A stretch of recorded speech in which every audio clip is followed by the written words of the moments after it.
من به جمهوری اسلامی رأی ندادم. کی بوده رئیس؟ والا منفی بوده دیگه. در صورت ممکنه علت بگید؟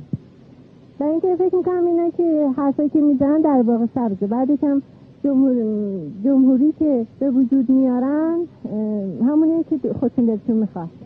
چون این در صورت دست به هر حال شما نه رو به چه عنوان بسید؟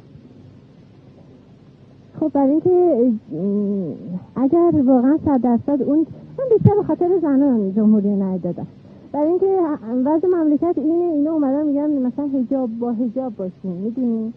با اینکه اگر بخوان حجاب باشه در درجه 100 و 1000. من فکر میکنم که جمهوری اسلامی مقدارش از طرف امریکا باشه.